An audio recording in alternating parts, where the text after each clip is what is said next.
Baik, saya Ula dari Prodi Sistem Informatika Diploma 3. Sekarang ini semester 5. Saya akan mengerjakan UTS, yaitu dari mata kuliah Cloud Computing tentang mereview sebuah perusahaan IT.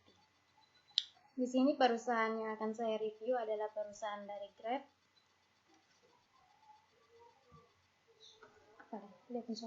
Tentu perusahaan Grab atau Grab ini sudah sering kita dengar, bahkan kita sendiri masyarakat Indonesia sudah sering menggunakan Grab sebagai alat transportasi.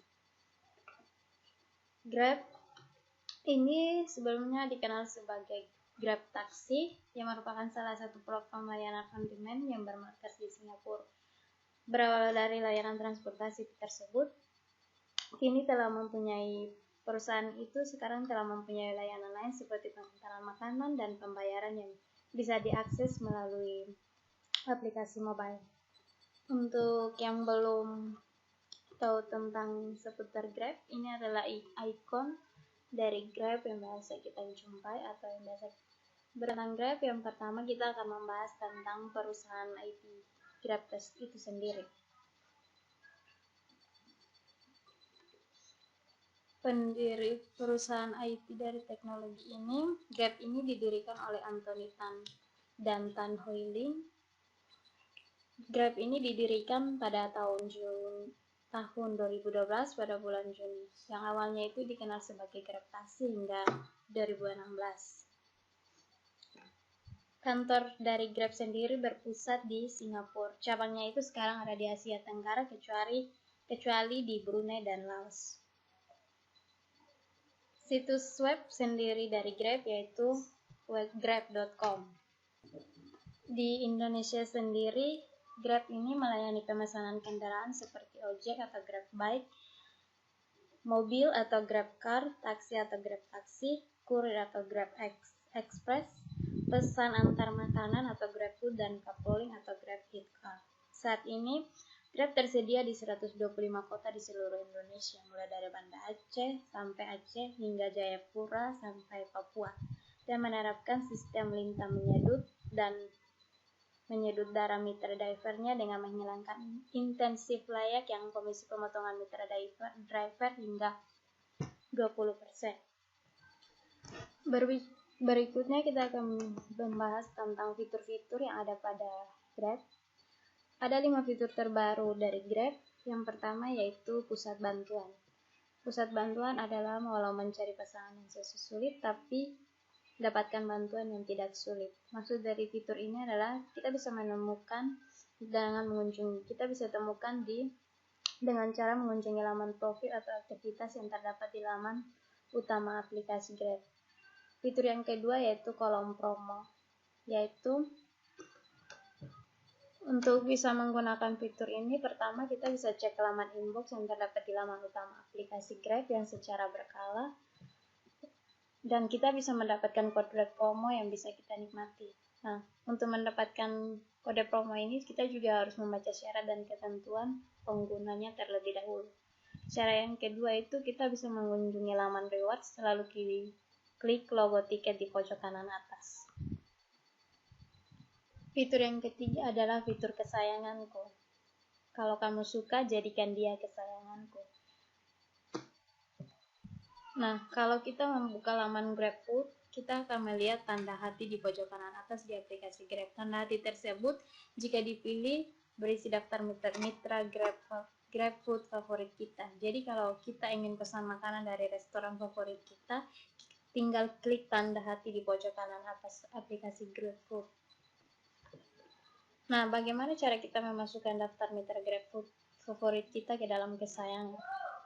Saat kita memesan makanan apapun di GrabFood, kita akan melihat tanda hati berwarna putih di pojok kanan atas, dan kita tinggal klik hati tersebut hingga berubah menjadi merah. Fitur yang keempat yaitu pesan banyak. Ada kalanya itu kita tidak cukup memesan satu, kadang kita harus lebih dari satu untuk memenuhi kebutuhan kita. Nah, sekarang Grab bisa mewujudkan, ada GrabFood, ada Grab Kitchen All-in-One, dan Grab Express. Fitur yang kelima adalah berbicara tentang pusat keselamatan.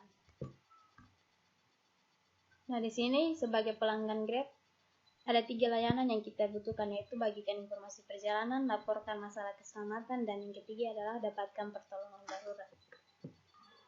Nah, setelah mengetahui fitur-fitur digital yang ada pada Grab, kita juga harus perlu tahu fitur keselamatan atau keamanan apa yang digunakan pada Grab untuk menjamin keselamatan kita sebagai penggunanya.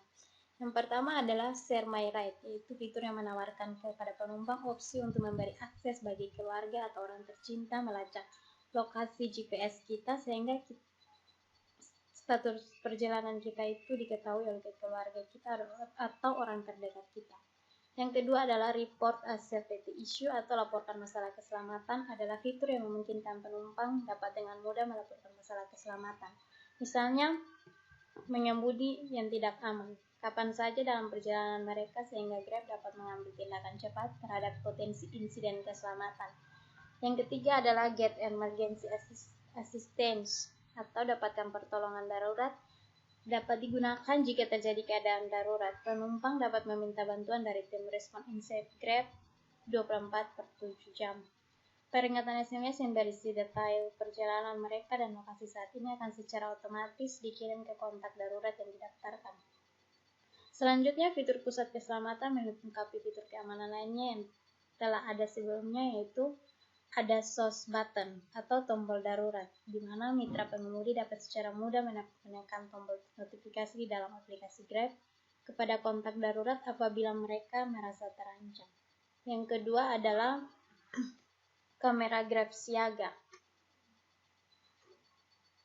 Mengikuti Safety Technology Roadmap yang diluncurkan Grab bersama Komisi Nasional Anti Kekerasan Terhadap Perempuan dan Kepolisian Indonesia pada November 2018, nah Grab ini juga menawarkan dengan GP Kenwood untuk melengkapi 3000 Grab Chart dengan kamera Grab siaga yang dimaksudkan untuk mencegah tindakan yang tidak sesuai atas perilaku pengemudi yang agresif.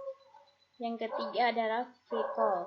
Memungkinkan penumpang dan pengemudi kini dapat melihat free call yang mereka akan memberikan panggilan gratis dalam aplikasi Grab.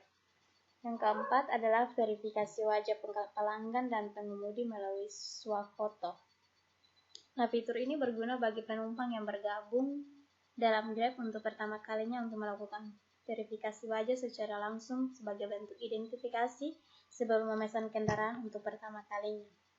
Yang kelima adalah Grab Defense, merupakan penyempurnaan deteksi dan antisipasi kecurangan untuk melindungi mitra pengemudi yang jujur.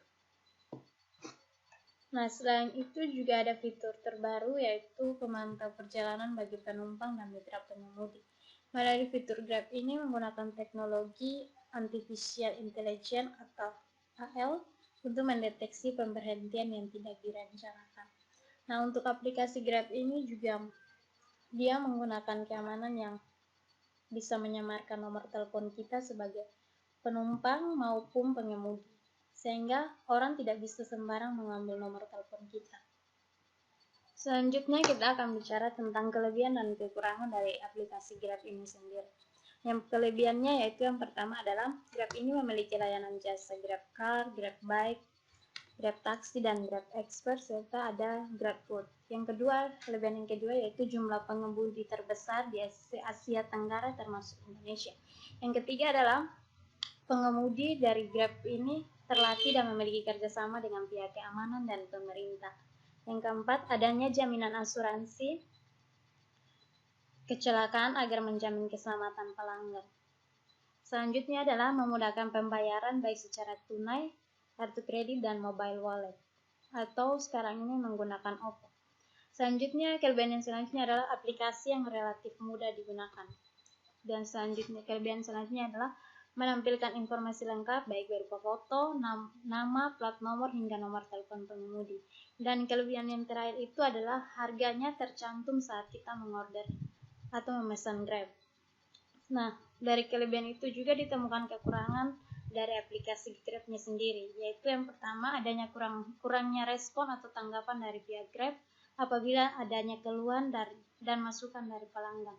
Yang kedua adalah kadang tarif tidak sesuai dengan yang sudah ditentukan di awal padahal sudah tercantum saat kita order di awal. Yang ketiga adalah diskon sering dijadikan sebagai permainan harga oleh beberapa oknum yang tidak bertanggung jawab. Dan yang terakhir adalah mesin pencarian lokasi yang kurang efektif.